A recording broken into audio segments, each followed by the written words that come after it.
నమస్కారం ఫ్రెండ్స్, ఇవాళ మనం చేయబోతున్నాం గోంగూర పులుసు. నేను గోంగూర పప్పు వేసుకున్నాం కదా, మొన్న గోంగూర పచ్చడి చేసుకున్నాం కదా, దీన్ని మళ్ళీ గోంగూర పులుసు పెట్టబోతున్నాం. ఇవాళ కావాల్సింది గోంగూర చిన్న కట్ట అండి. వాటికి కావాల్సినవి ఆవాలు 1 టేబుల్ స్పూన్, మెంతులు 1/2 టేబుల్ స్పూన్, ఎండుమిరపకాయలు ఒక 4 తీసుకోండి, పచ్చిమిరపకాయలు ఒక 5-6 తీసుకోండి, అలానే ఒక బుల్లి టీ గ్లాసుడు శనగపప్పు. వీటికి కావాల్సిన పదార్థాలు ఇవేనండి. మరియు చిటికెడు బెల్లం, నచ్చితే వేసుకోండి లేదా మానేయండి మీ టేస్ట్ని బట్టి. ఇప్పుడు దీన్ని ఎలా తయారు చేయాలో చూద్దాం. ముందుగా మనం ఒక గ్లాసుడు చెంబుడు నీళ్ళు తీసుకుని గోంగూరలో పోసుకోవాలి. గోంగూర మునిగేంత వరకు పోసుకుని స్టవ్ మీద పెట్టుకుని చూసారుగా ఇలా మునగాలన్నమాట. కొంచెం మునిగితే చాలు, గోంగూర నుంచి వాటర్ వచ్చేస్తుంది. కొంచెం ఉప్పు వేసుకుని మనం స్టవ్ మీద పెట్టుకుని ఉడకబెట్టుకుందాం. ఇప్పుడు పులుసుకి ఒక బాణీ పెట్టుకుని అందులో సరిపడా నూనె వేసుకుని పోపు వేయించుకుందాం. చూసారు కదా అలా టప్ టప్ అంటే ఎంత చక్కగా వేగుతున్నాయి. వేగిన తర్వాత ఎండుమిరపకాయలు కూడా వేసేసుకోవాలి. చక్కగా వేసేసుకోవాలి.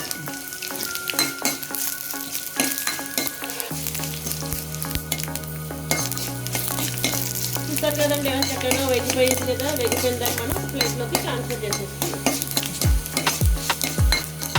కుక్కర్ తీసుకుని శనగపప్పుని అందులో ఇప్పుడు ఒక గంట సేపు నానబెట్టుకున్న శనగపప్పుని అందులో వేసి ఉడకబెట్టుకుందాం.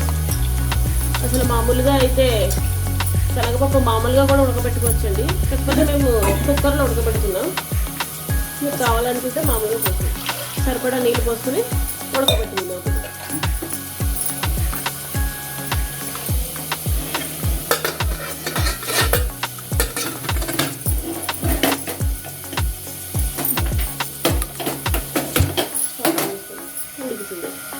గోంగూర కూడా మనం పప్పు ఉడకబెట్టుకున్న తర్వాత గోంగూర కూడా ఉడకబెట్టుకోవాలండి. ఇలా స్టవ్ మీద పెట్టి వాటర్ అయితే పోసుకున్నాం కదా, దాంట్లోనే కాస్త పచ్చిమిరపకాయలు కూడా వేసి గోంగూర కూడా ఉడకబెట్టుకోవాలి. చూసారు కదండి గోంగూర చక్కగా ఉడికింది. ఇలా చక్కగా ఉడికిన గోంగూరని మనం ఒక మిక్సీ జార్లోకి ట్రాన్స్ఫర్ చేసుకోవాలి. ఎందుకంటే ఈ గోంగూరని మనం మిక్సీ పట్టుకోవాలన్నమాట. పప్పు కూడా చక్కగా ఇలా ఉడికిపోయింది అనమాట. గోంగూర ఉడికిపోయింది, పప్పు కూడా ఉడికిపోయింది. ఇప్పుడు నెక్స్ట్ ఏం చేయాలంటే గోంగూరని మిక్సీ తిప్పుకోవాలి. అది కూడా మనం వేయించిన పోపుతో గోంగూరని మిక్సీ, అక్కడ వేయించుకున్న పోపుని ఇలా మిక్సీ జార్లోకి ఆ గోంగూర ఆ పోపు 2 ట్రాన్స్ఫర్ చేసుకుని మెత్తగా పేస్ట్లా చేసుకోవాలండి. చూసారుగా పోపు కూడా ఇందులో వేసేసుకుని మెత్తగా మనం మిక్సీ పట్టుకోవాలి. దీన్ని నడవాలి, మిక్సీ పడదాం.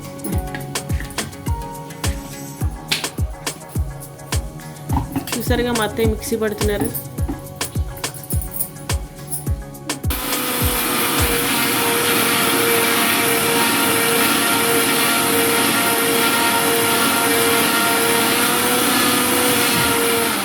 చక్కగా మనం గిన్నెలోకి మిక్సీలో నుంచి దాంట్లోకి గిన్నె శుభ్రంగా ట్రాన్స్ఫర్ చేసేసుకోవాలి. ఇలా ట్రాన్స్ఫర్ చేసుకున్న తర్వాత ఇందాక ఉడికిన పప్పు కూడా అందులో వేసేసుకుందాం. ఆ గిన్నెలోకి ఉడికిన పప్పు కూడా వేసుకుందాం. వేసుకుని సరిపడినంత ఉప్పు, కొంచెం పసుపు, బెల్లం వేసి మరగబెట్టుకుందాం. మనం చక్కగా పప్పు వేసుకున్నాం కాబట్టి ఇంకా మాత్రం బెల్లం,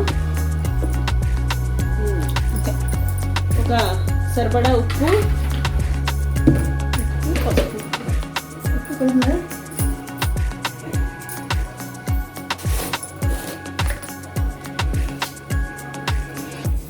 ఒక చెంచాన్నర ఉప్పు, చిటికెడు పసుపు.